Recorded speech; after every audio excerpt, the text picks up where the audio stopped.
Guys, finally, dumating na siya. Charing. So, ito na nga, may dumating na mail. Galing sa Trafficom. Siguro naman, alam niyo na to, di ba? Excited na ako, guys. Kahit wala akong sasakyan, pero excited ako na to. Patingin ko, guys, ito yung driver's license ko. Pero hindi ko sure. Baka may violation ako. Wala naman akong car, so tingnan natin. So, ngayon lang to dumating, guys. Ngayon is February 28, last day of February. And then, ang bilis niya lang talaga. Kasi, nag-process ako January 8, if I'm not mistaken. This year lang din. And then, sabi nung babae, nung andun sa Ayovarma or parang LTO sa atin, sinabi niya na, in 3 months, matatanggap ko na daw yung driver's license ko. But, binigyan nila ako nung parang temporary na driver's license, yung parang papel lang, ganun. So, hindi naman ako masyadong nagmamadali kasi nga wala pa din akong balak bumili ng sasakyan. Okay? Mga ilang months lang to. So, sabihin na natin January 8. And then, na-receive ko siya February 28. So, mga 1 month plus lang siya. Almost 2 months na din. Pero, ang bilis lang. Hindi siya mabot ng 3 months. Kasi yung ka-workmate ko, sabi niya, 3 months talaga niya natanggap. Well, baka na ano lang. Napabilis lang yung process natin. But, unbox with me driver's license ko dito sa Finland. Guys, open yan. Let's open it. Parang may matigas siya dito. So, feeling ko, ito na talaga. If ever siguro may old, driver's license, ganun, pwede ko siyang i-send to them. Anyway, wala naman. So, hala, para ako.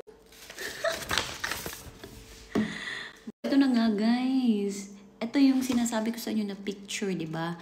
Na pwede kayong magbigay ng parang 2x2 pictures sa kanila instead na gamitin nyo yung picture nyo sa kilotonus natin.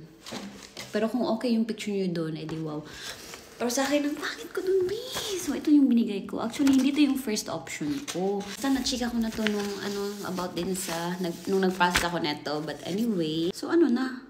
Wait, anong nito? So, yung expiry niya is 2040. Hala. So, 15 years talaga, guys. Grabe naman ang expiry dito. 2040 talaga, oh. O, diba? 2040. Amazing! Matagal. Sige, tanggalin na natin. Akala ko may ASMR. May driver's license na ako sa Finland. Car na lang yung kulang, guys. Hindi ko kasi alam kung bibili ako ng car dito. Alam niyo ba, guys, na mas mura bumili ng car dito kaysa Pinas. I'm not talking about brand new, ha. Yung mga yung mga second hand ba. Ang mura. Talagang matetempt ka talagang bumili dito. Ang mura lang. Kaso ayokong gumastos. Hindi pa ako sure talaga, guys. Pero mostly, yung decision ko is parang tinitimbang ko kasi kung kailangan ko ba talaga ng sasakyan dito sa Lovisa. Kasi nga malapit lang yung mga dito ba, yung workplace ko malapit lang, and then sa center, pwede namang mabike. Kahit lakad, pwede ring malakad. At yung mga lugar na gusto mong puntahan, andun lang naman din sa center. So parang, for me hindi ko talaga kailangan ng car dito. Yung grocery, nadadaanan lang din namin. Talagang, wala akong matinding rason na bumili ng sasakyan dito sa Lovisa. I don't know sa ibang lugar. But I'm still happy na nakuha ko yung ko. Nakakuha na ako ng driver's license dito sa Finland. 15 years validity.